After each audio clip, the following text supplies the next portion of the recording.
Some of the narratives around the Harry Maguire thing is sensational, bro. I can't even lie.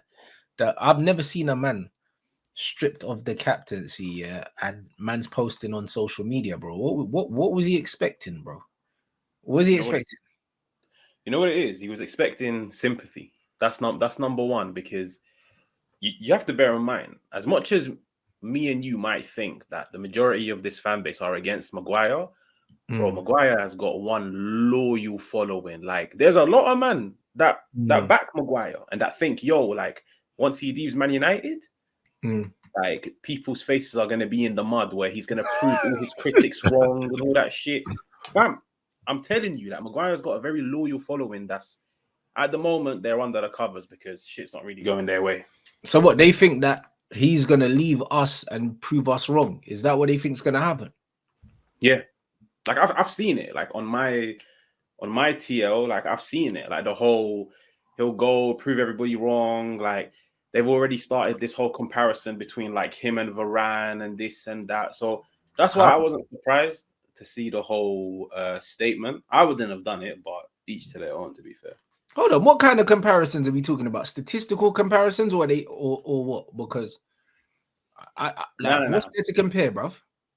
So the avenue they tried to go down is which one of them is a better ball player, which one's better in possession, and they feel like Maguire hasn't really been given a chance. Like, of course, Maguire's been given a chance, and he's done shockingly bad from a defensive aspect, but they still feel like every time Maguire's played in possession, he's been better than Varane, and they just feel like he's been hard done by. But I'll be real, like, for me, club captain, he started the first 2 games. Man United got battered the first 2 games. We lost to Brighton at home. Then we went to Brentford and we lost, I think it was like 4-0 or something like that. Yeah. And bro, he was a calamity in both games.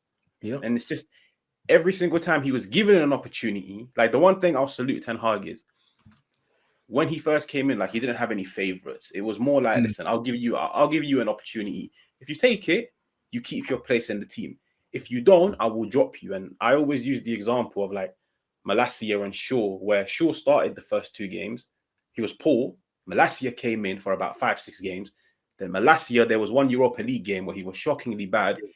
Luke Shaw came back in. The thing about Maguire, bro, is Maguire was given opportunities throughout the season, but every time he came in, he proved to the whole world why he shouldn't be starting. So I don't understand the whole sympathy, the whole people feeling bad for him. But I'm on the same boat as you. Like, I'm more than happy to see him gone. Absolutely. And you know what it is with the Maguire Varane comparisons when they talk about ball playing and stuff like that. Listen, we all know that Varane is not the best player in possession in terms of ball playing, but what Varane gives you is his decision making and his anticipation, 2 things that Harry Maguire doesn't have. So, like, the difference between Maguire and Varane is that if they both get caught in the same situation, even though Harry Maguire might be able to ping a 40-yard ball better than him, Varane will make the better decision in the moment under pressure. So even though aesthetically he's probably not as good on the ball, bro, like, he's got the other intangibles that Maguire doesn't have. So the comparisons are void. You've just got to look at the amount of opportunities leading to goals that Maguire is involved in compared to Varane. Like, it's night and day. Forget what it looks like on the ball. When they're both on the pitch, how many times have you seen Harry Maguire directly involved in the other team, either creating a chance or scoring a goal directly? Like, do you know what I mean? It's not even really a conversation people should be having. No. It's spot on. I think, you know what it is? It's like, at the moment, there's a massive discourse going around Varane. Like, people think he's going to be next year's scapegoat. People feel like he's the next one to be moved on and this and that. And I already see it. Like, I feel like next year, if there's going to be any problem in the first phase in terms of playing out from the back, Varane is going to be the scapegoat. Like, yep, it's because of this, because of that. I get Varane does have limitations in possession. Like, it's very evident. But the way I look at it, especially when they compare him to Maguire, is I'm like, at the end of the day, cool. Every single player has limitations. Like, every player has flaws. Every single one of them. The way I look at it is, look at a player and look at their strengths. Do they outweigh their weaknesses? With Maguire, his weaknesses outweigh his strengths. With Varane, it's the opposite. His strengths outweigh his weaknesses. That's why, personally, I'd stick with Varane. But I do feel like there will come a time where we will sit down and be like, yo, it's time to move on from Varane, but it's not this summer. Oh hell no! Like we're not good enough as a unit to even think about moving on from Varane. And you know what it is with Varane, yeah? It's like if you look at the type of defender he is, yeah, he's very good at recovery, last ditch stuff. The amount of times you see him clearing the ball off the line, heading it over the bar, like he anticipates danger very well, and he's very mobile in doing so. He's not great on the ball, but as long as he's got a ball player next to him, he doesn't need to be that guy. We don't need two centre backs that are amazing on the ball. Read the ball. Listen, that is my dream. Having a left footer and a right footed centre back that are both really good on the ball. Like I think any manager that likes to play ball would love two centre backs, one left footer, one right footer, both great on the ball, both are good at reading danger, both got physicality, pace, and all that. But bro, like football's not really set up like that. You can't build players, innit? Can't build players from scratch. But what he doesn't have doesn't matter in this team if he's got Lissandro next to him. Like it doesn't matter.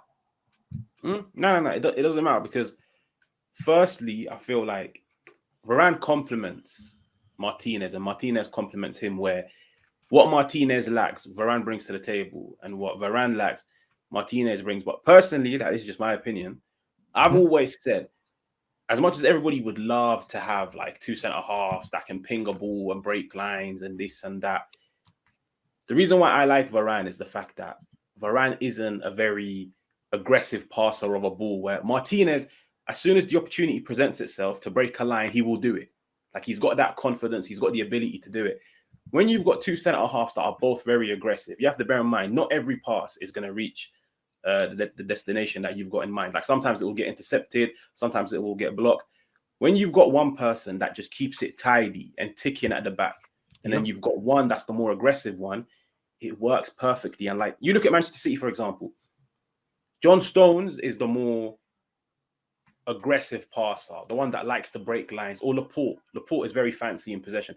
Ruben Diaz is the complete opposite. He's very passive. He just keeps it steady. He does his defensive duties and he gives it to the ball players. And I feel like that's why Varane and Leach just work very well. 100%. And that's what it's about. Like that's why it's called a centre-back partnership. That's why you always talk about the two centre-backs as a team.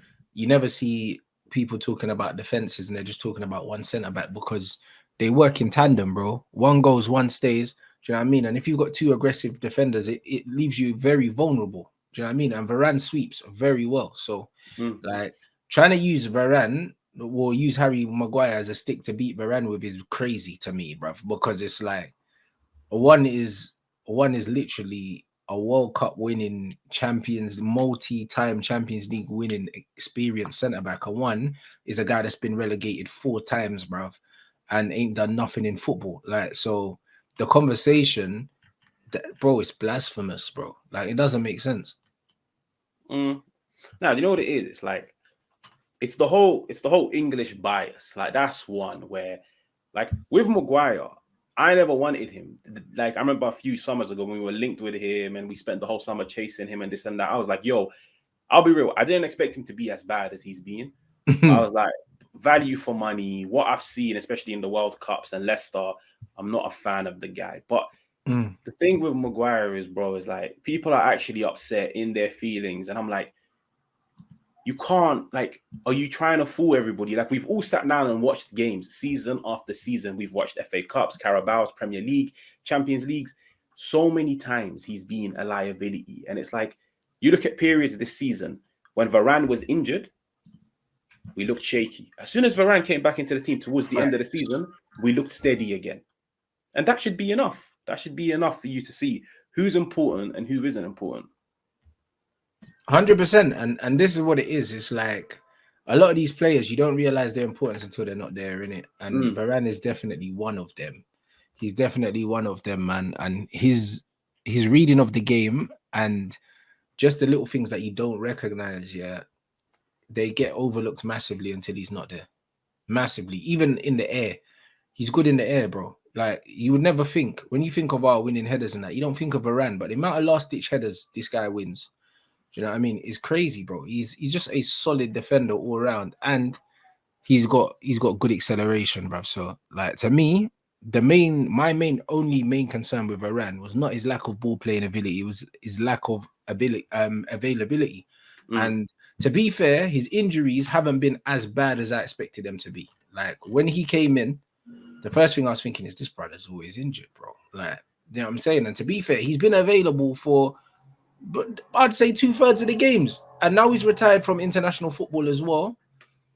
I'm hoping that means that he can stay fit for a bit longer, bro. And do you know what I mean? It's just about making sure that we have the right depth just in case he gets injured. But in terms of his ability, like, bro, I'm not really worried about that, to be fair.